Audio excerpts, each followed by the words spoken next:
میں کعبہ گرانے آیا ہوں. اونٹ واپس کر.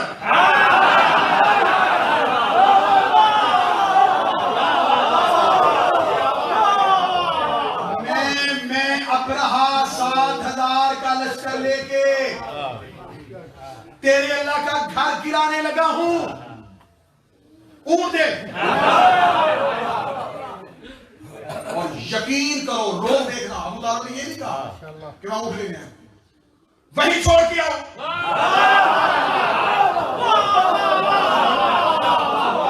جہاں سے لے کے آئے. تجھے اللہ کے گھر کی پرواہ نہیں. فرمایا انا رب العبد، میں اونٹوں کا مالک ہوں. ادھر گھر کا مالک کہاں رہتا؟ فرمایا وہ. سر اٹھاؤ، ابھی کسی نے لا الہ نہیں منوایا تھا اور کھڑے ہو کے ابرہا کی آنکھوں میں آنکھیں ڈال کے علی کا دادا کہہ رہا تھا لا الہ الا اللہ.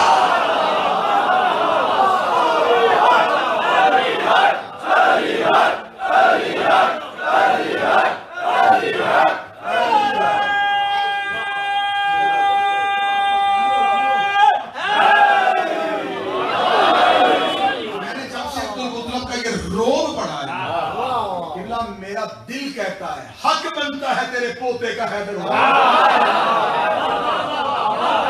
میرا پوتا ہونا ہی علی چاہیے. گھر کا مالک وہ ہے. اس نے کہا وہ کہاں ہے؟ کہہ کا مال کی کہنے لگا. پھر اس سے کہہ بچائے. عبد المطلب مسکرا کہتے ہیں اسے کہنے کی ضرورت ہے. تو ہاتھی لا. وہ بچانے کا پورا بندوبست کر چکا. کسی کتاب سے مجھے نہیں ملا، کسی تاریخ سے نہیں ملا کہ عبد المطلب نے دعا مانگی میرے اللہ کعبہ بچا لے، میرے اللہ اپنا گھر بچا لے، میرے اللہ میری مدد کر دے. فرمایا نہیں. اتنا یقین. پھر یہاں تو مجھے اس یقین میں دو باتوں میں سے ایک نظر آ رہی. یا تو اللہ کے ارادے کو عبد المطلب جانتا ہے، یا عبد المطلب کی خواہش توحید کا ارادہ بن رہی. مجھے یہاں تاریخ میں نہیں ملا کہ عبد المطلب نے دعا اللہ بچا لے، میری مدد کر دے. تو نہیں بچائے گا تو آج کون؟ صرف ارادہ کیا اور مطمئن ہو گئے. ادھر سے ہاتھی بڑھے، ادھر سے خدا نے اپنا لشکر.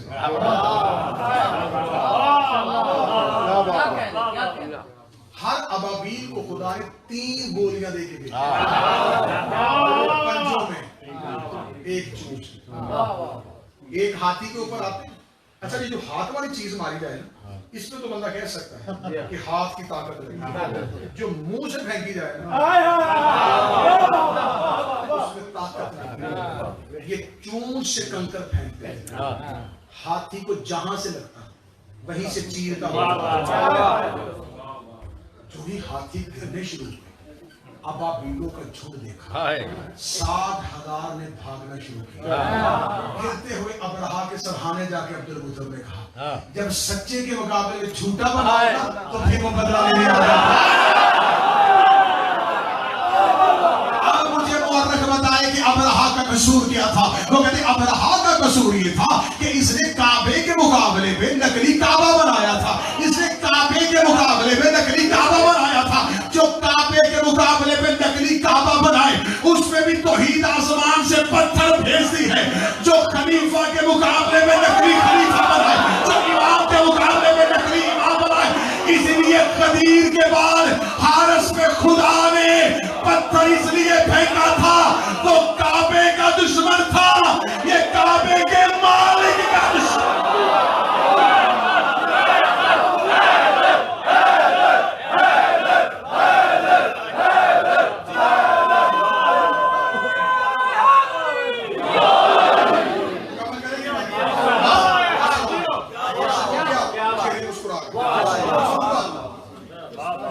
میں نے گھر بنایا.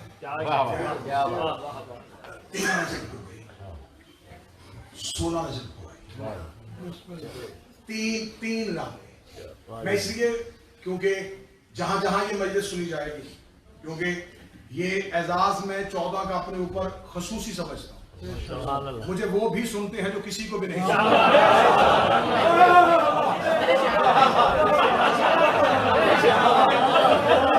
اس لیے میں کوئی ڈیوٹی کرتا ہوں.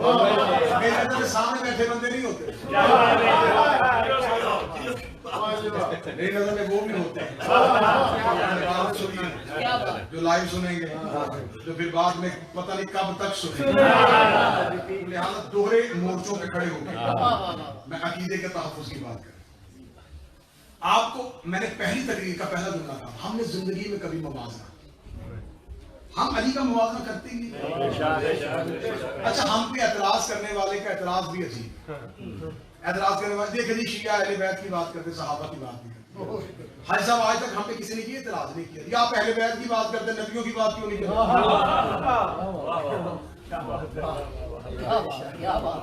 بھائی اگر آپ کو عزت کی بات کرنی ہو تو آپ یہ اگر اعتراض کریں تو ہم اس کا جواب تو دیں کہ دیکھیں جی آپ اہل بیت کی بات کرتے ہیں, آپ کو نبی یاد نہیں. اب اچھا نبیوں کا اعتراض نہیں کر رہے, آپ صحابہ کی بات نہیں کرتے, آپ صحابہ کا تذکرہ نہیں کرتے. ہر دور میں کیونکہ مجھے حکم ہوا ہے, میں نے نارتھ ایمپٹن کا جشن تھا تو اس میں ایک نعرہ جو آیا کہیں سے ہے, لے ہم نے لیا, کیونکہ کچھ چیزیں ہماری وہ لیتے ہیں کچھ ہم کی لیتے ہیں. ایک نعرہ قبلہ پاکستان میں یہ ابھی اس سال لگنا شروع, واہ صحابہ, واہ صحابہ, کیونکہ نعروں کی بھی اپنی اپنی کیفیت ہوتی ہے. بڑے نعرے علی کے نعرے کے مقابلے میں بنے, ہر دور میں بہت سے نعرے تحقیق کے مرحلوں سے بھی گزرے.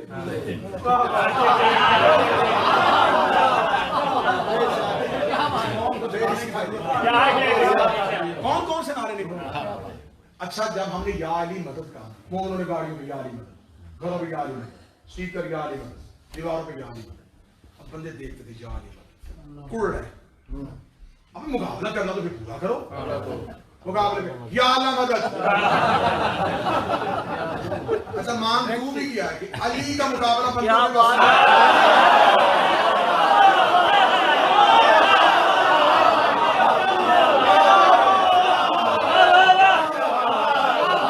ہماری نظریں ہر دور میں ہوتی کہ دشمن کدھر سے شروع ہوگا, ہم نے اسے کدھر پہنچا. یہ مسکین پاکستان میں رکشا ڈرائیور, ویگن ڈرائیور, پیچھے اچھا سی لکھا ہے نوکر غازی, نوکر پاکستان, میں نوکر صاحب. بھئی اچھا نعرہ ہے لگاؤ, لیکن پہلے صحابہ سے تو پوچھ لو کہ وہ کیوں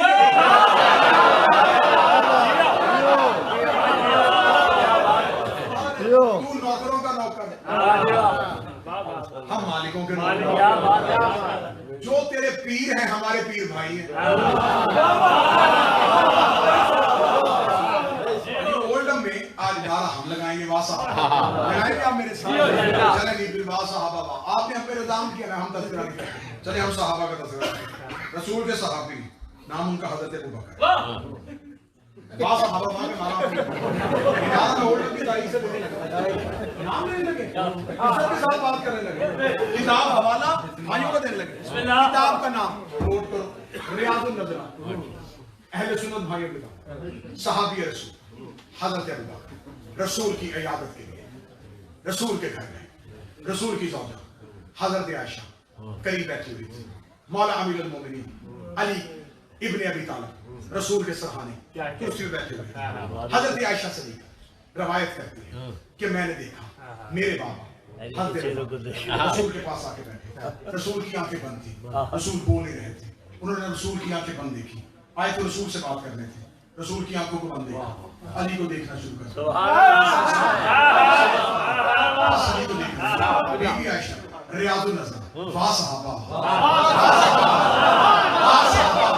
ریاض النظر والا کہتا ہے کہ بی بی عائشہ کہتی ہے, خود روایت کرتی ہے, میں نے دیکھا کبھی باپ کا چہرہ, کبھی علی کا چہرہ, پھر باپ کا چہرہ, پھر علی کا چہرہ, آخر تھوڑی دیر بعد میں نے باپ کو کہا, باپ کیا ہے, دیکھنے نبی کو آئے, صرف علی کو دیکھ کے باپ نے میری طرف دیکھ کے کہا بیٹی تجھے نہیں پتا؟ میں نے مسجد میں نبی سے سنا تھا، نبی نے کہا تھا النظر علی وجہ علی العبادہ، علی کا چہرہ دیکھنا عبادت ہے۔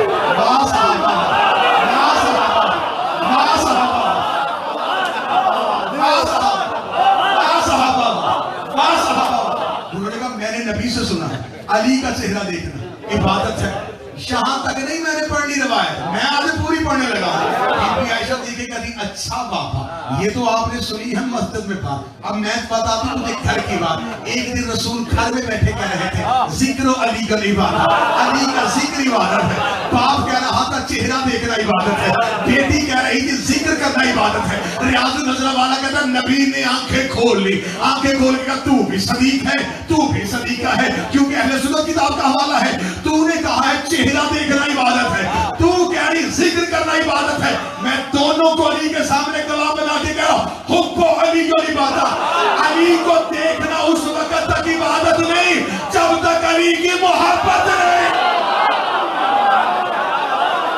واہ صحابہ واہ صحابہ واہ صحابہ،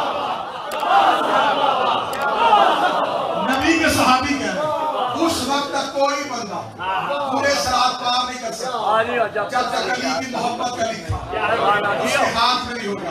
واہ صحابہ واہ صحابہ، حضرت عمر فاروق کہتے ہیں لولا علی لہلک عمر، اگر علی نہ ہوتا میں عمر ہلاک ہو جاتا۔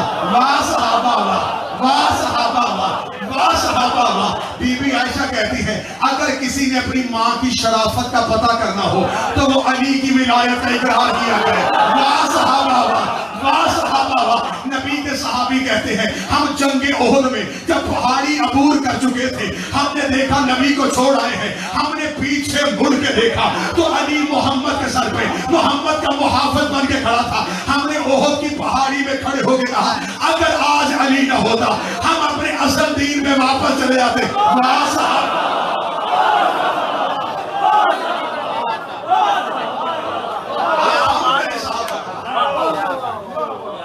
ہم کرتے ہیں صحابہ، ہماری جان قربان رسول کے صحابی عمار یاسر، میری نسل قربان عمار یاسر،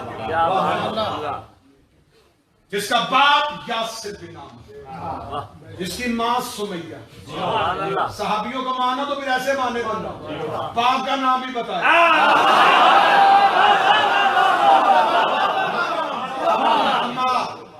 یاسر کا بیٹا، سمیہ کا بیٹا، قبیلہ بنی کہتا، عزت والے گھر کا، وہ فرد جس کی ماں بھی اسلام کی شہید، جس کا باپ بھی اسلام کا شہید، جو بدر میں نبی کے ساتھ، جو احد میں نبی کے ساتھ، جو غزوات میں نبی کے ساتھ، جسے نبی کی صحبت میں زندگی گزاری، جو نبی کی خوشبو کو محسوس کرتا تھا، جو نبی پہ اپنی جان دیتا تھا۔ واہ صحابہ، یہ ہے وہ نبی کا صحابی جسے نبی نے کہا تھا عمار تجھے باغی گروہ قتل کرے۔ کیا بات ہے، پوری زندگی رسول کے بعد اس نے جتنی دیر زندہ رہا علی کے سوا کسی کی پیروی کی، کسی کی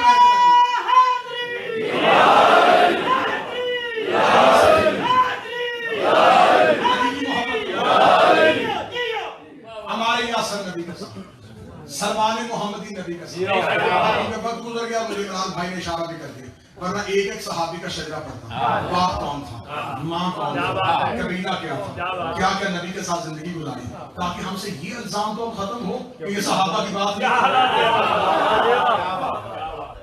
صرف ہم ان صحابہ کی بات کرتے ہیں جن کی باتوں میں نبی کی بات، جن کی باتوں میں علی کی بات، صحابہ نے صحبت پائی تو رضی اللہ پائے، اور جس علی کا آج ہم جشن کر رہے ہیں اس نے آنکھ کھولی تو نبی کی گود، نبی نے آنکھ بند کی تو علی کی گود۔ آخری جملہ زیادہ سے زیادہ 1.5 منٹ میں جشن مکمل ہو جائے گا۔ 13 رجب کو علی کی ماں ابو طالب کے گھر سے حرامہ خرامہ چلتا اللہ کے گھر کے بیٹی چلتی ہوئی آج بیٹی کے چلنے کا انداز بڑا نرالا تھا، اور یہ بیٹی پہلی بار اپنے گھر سے اس وقت یوں وقار کے ساتھ چل رہی تھی۔ مکہ والوں نے ابو طالب کے گھر سے نکلتی ہوئی ابو طالب کی زوجہ کو دیکھا، مکہ والے پریشان تھے، یہ بی بی جاکار نہیں ہے، اس گھر سے تو پہلے کبھی کوئی مستور نہیں نکلی، اس گھر سے تو کوئی مستور کبھی گھر سے ایسے نکلی، یہ بی بی کہاں جا رہی ہے؟ جہاں جہاں سے گزر رہی تھی مکہ والے پیچھے پیچھے چل رہے تھے، لیکن ابو طالب کے گھر کی زوجہ ہونے کی وجہ سے پروٹوکول یہ تھا، مکہ والے احترام کا بھی خیال تھا، پردے کا بھی خیال تھا، چھپ چھپ کے دیواروں کے پیچھے، چھپ چھپ کے درختوں کے پیچھے گزرتی ہوئی فاطمہ بنت اسد کو دیکھ رہے تھے، اسد کی بیٹی ابو طالب کی زوجہ کدھر جا رہی ہے، کدھر جا رہی ہے؟ اچھا خانہ کعبہ گئی ہوگی، اچھا دیوار کعبہ کو چومنے گئی ہوگی، اچھا کوئی چڑھاوا لے کے گئی ہوگی، لیکن جب انہوں نے دیکھا کہ دروازہ تو ادھر ہے یہ ادھر جا رہی ہے، دروازہ ادھر ہے یہ ادھر جا رہی ہے، دروازہ ادھر ہے یہ ادھر جا رہے، قبلہ حاجی بھی ہیں تائید فرمائیں گے، دروازہ خانہ کعبہ کا دوسری طرف، رکن یمانی تیسری طرف، بی بی کو ادھر جانا چاہیے تھا، بی بی ادھر کیوں جا رہی ہے؟ لوگ وہیں پہ رک گئے، سانس وہیں پہ رک گئی، جا کہاں رہی ہے؟ دروازہ ادھر ہے، اس کو ادھر کیا کام ہے؟ یا بی بی دیکھی رکن یمانی کے قریب جا کے علی کی ماں اس انداز کے ساتھ رکی کہ بی بی نے پردے کے اندر سے اپنا دایاں ہاتھ کعبے کی دیوار پہ رکھا، بی بی نے کعبے کی دیوار سے ایسے باتیں کرنی شروع کی جیسے ماں بچے سے بات کرتی ہے، بی بی نے اللہ کے گھر سے کوئی گفتگو کرنی شروع کی، مکہ والوں نے کان اٹھا کے سنا، لیکن وہ راز سمجھ نہ آیا، وہ جملے سمجھ نہ آئے، وہ لفظ سمجھ نہ آئے، یہ کہہ کر رہی تھی۔ تھوڑی دیر بعد ابھی مکے والے دیکھ رہے تھے یہ گھر سے کیوں نکلی ہے، یہ دروازے کے قریب کیوں نہیں گئی، یہ دیوار کے قریب کیوں آ گئی ہے؟ مکے والوں کی آنکھیں پھٹی کی پھٹی رہ گئی، جہاں ہاتھ رکھا تھا وہاں سے دیوار پھٹنی شروع ہو گئی، جہاں ہاتھ رکھا تھا وہاں سے دیوار پھٹ رہی تھی، مکے والوں نے جگر پہ ہاتھ رکھا، اللہ کے گھر کی دیوار پہ دراڑ آ گئی، اللہ کے گھر کی دیوار پھٹ گئی، علی کی ماں فاطمہ بنت اسد وہیں کی وہیں کھڑی، مکے والوں نے کہا ابو طالب کی زوجہ کو ہٹنا چاہیے، لیکن بی بی بجائے ہٹنے کی، بی بی نے پہلا قدم کعبے کے اندر رکھا، کعبے کے اندر رکھا، یہ دوڑ کے گئے اسے روکو، دیوار پھٹ رہی ہے، لیکن جو ہی قریب پہنچے دیوار واپس مل رہی تھی، دیوار کو ملتے ہوئے دیکھا، ان کی سانسیں خوش کی خوش، ان کی آنکھیں پھٹی کی پھٹی، یہ ہو کیا رہا ہے، یہ کام کیا ہوا ہے؟ یہ بی بی گھر سے اکیلے نکلی، یہ دروازے کے قریب لے گئی، یہ دیوار کے قریب کیوں گئی؟ اس نے کعبے کی دیوار کو کہا کیا ہے؟ اس نے دیوار پہ ہاتھ کیوں رکھا تھا؟ دیوار پھٹی کیوں ہے؟ اگر پھٹ گئی تھی اندر کیوں گئی؟ اگر یہ اندر کی دیوار ملی کیوں؟ یہ بھاگتے ہوئے پھولی ہوئی سانسوں کے ساتھ پھٹی ہوئی آنکھوں کے ساتھ بھاگتے ہوئے گرتے گراتے ابو طالب کے دروازے پہنچے، زور سے دستک دی، ابو طالب عمران جلدی باہر آ، تیری زوجہ کعبے کے اندر چلی گئی، دیوار پھٹ گئی، وہ اندر گئی، دیوار مل گئی۔ ابو طالب نے دروازے کو کھولا، مکے والوں کو زمین پہ پڑے ہوئے دیکھا، ابو طالب نے کیا ہوا؟ کہ وہ تیری زوجہ وہ اللہ کے گھر کے قریب گئی، وہ دیوار پھٹ گئی، وہ اندر چلی گئی، دیوار مل گئی۔ ابو طالب نے دروازہ بند کر کے کہا مجھے پتہ نہیں کیوں آئے ہو، کیا بلانے والا جانے یا جانے والے یا بلانے والا جانے یا جانے والی جانے یا میزبان جانے یا مہمان جانے؟ ابو طالب تجھے خبر ہے وہ کیوں گئی ہے؟ ابو طالب نے دروازہ بند کر، آخری میں نے کہا ابو طالب کا دروازہ بند کر۔ ہم مکے والے کہاں جاتے ہیں؟ گھروں کو، اب گھر پہنچ جائے، اب نیند کسے آئے، اب کھانا پہنچ، لوگ بیچے ہیں، یہ ہو کر رہا ہے، یہ گھر کے اندر کیوں گئی ہے؟ بار بار کعبے کی دیوار کے قریب سے گزرتے، دیوار ابھی تک نہیں کھلی، دروازہ ابھی تک بند ہے، یہ کب آئے گی؟ یہ راز کیا ہے؟ یہ ہو کیا رہا ہے؟ نہ محمد گھر سے باہر آنا، نہ ابو طالب گھر سے باہر آنا، نہ جعفر گھر سے باہر آنا، نہ عقیل کچھ بتا رہا، نہ عباس ابن عبد المطلب کچھ بتا رہا، ہاشمی اپنے گھروں میں بیٹھ گئے ہیں، ہاشمی گھر سے نکل نہیں رہے، ان کے گھر کی بیوی اللہ کے گھر کے اندر بیٹھی ہوئی ہے اور وہ بھی گھر سے نہیں نکل رہے، وہ بھی گھر سے نہیں نکل رہے۔ مکے والے کبھی اللہ کے دروازے کو دیکھتے، کبھی ابو طالب کے کبھی بیت اللہ کو دیکھ رہے ہیں، کبھی بیت ابو طالب کو دیکھ رہے ہیں۔ میں آپ کو خوش کرنے کے لیے جملہ آسان کر دیتا ہوں، مکے والے اللہ کے گھر کے دونوں دروازوں کو دیکھ رہے ہیں،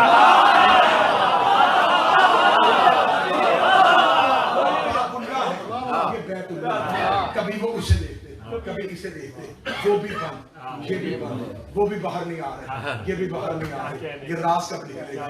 13 گزر گئی، رات گزر گئی، 14 کا دن گزرا، 14 کی رات گزری، 15 کا دن گزرا، 15 کی رات گزری. حضرت کے والے پریشان ہو گئے، یہ راز کب کھلے گا؟ یہ راز کب کھلے گا؟ یہ بیوی کب باہر آئے گی؟ آخر 16 رجب کو کسی نے دیوار کو دوبارہ دراڑ مارتے ہوئے دیکھا. مکے والوں نے دوڑ کے کہا کھل گئے، وہ بیوی باہر آ رہی، وہ بیوی باہر. یا ادھر نے دیکھا، ادھر سے دیوار پھٹ رہی تھی، ادھر سے دروازہ کھل رہا.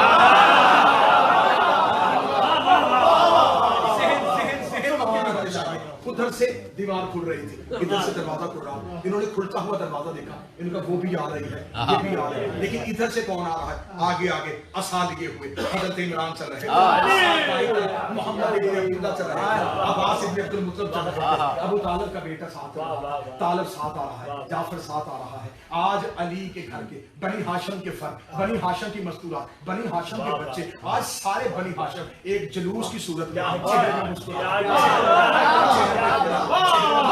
مکے والے ان کے چہرے کا اطمینان دیکھ رہے تھے. یہ تو بڑے خوش ہو کے جا رہے ہیں، یہ تو ایسے جا رہے ہیں جیسے بڑے گھر سے کوئی بارات چل رہی ہے، جیسے کچھ اہم اعلان کرنے کے لیے جا رہے ہیں. آج ان کے چہروں کی وجہ، آج ان کے چہروں کا اطمینان، آج ان کے چہروں کی بزرگی بتا رہی ہے مکے میں کچھ بڑا ہونے والا ہے، مکے میں کچھ بڑا ہونے والا ہے. ہمیں تو سورج کا پلٹنا نظر نہیں آ رہا، ہمیں تو چاند کا ٹوٹنا بھی تب یاد ہے. ابھی تو ہمیں پتھروں کا کلمہ پڑھنا نہیں بھولا. یہ کیا ہونے لگا ہے؟ یہ کیا انہونی ہونے لگی ہے؟ یہ تھوڑی دیر بعد مکے والے کھجوروں کی درختوں پہ، مکے والے دیواروں پہ، مکے والے پتھروں میں، مکے والوں نے چاروں طرف سے کعبے کو گھیر لیا. اب ہونے کا لگا ہے، اب ہونے کا لگا ہے. تھوڑی دیر بعد انہوں نے دیکھا کہ وہی بی بی اللہ کے گھر سے باہر نکلی ہے، لیکن اس بی بی کی چادر کے نیچے کچھ اس بی بی نے محمد مصطفیٰ کے آگے آ کے اپنے آپ کو کھڑا کیا. محمد مصطفیٰ نے دونوں ہاتھ پیشانی پر رکھ کے اپنی ماں کا استقبال کیا. استقبال کرنے کے بعد ادھر سے فاطمہ کے ہاتھ نکل رہے تھے، ادھر سے محمد کے ہاتھ نکل رہے تھے.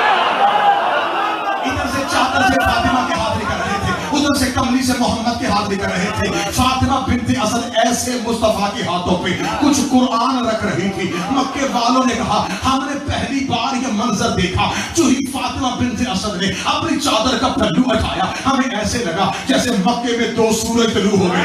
ہمیں ایسے لگا جیسے مکے کو نور نے گھیرے میں لے لیا ہے. ہمیں ایسی خوشبو محسوس ہوئی جیسے جنت کے دریچے کھل گئے ہوں. ہمیں کچھ نظر نہیں آ رہا تھا یہ کیا ہونے والا ہے. یا ہمارے کانوں میں ایک آواز پڑی کہ وہی محمد مصطفیٰ جو دھیمے لہجے میں بات کرتا تھا، جو دھیمے لہجے میں تبلیغ کرتا تھا، آج اس کے لہجہ ہی بدل گیا. اس نے سینے کے ساتھ اس قرآن کو لگا کے اونچی آواز میں کہا لحموں کا لحمی یا علی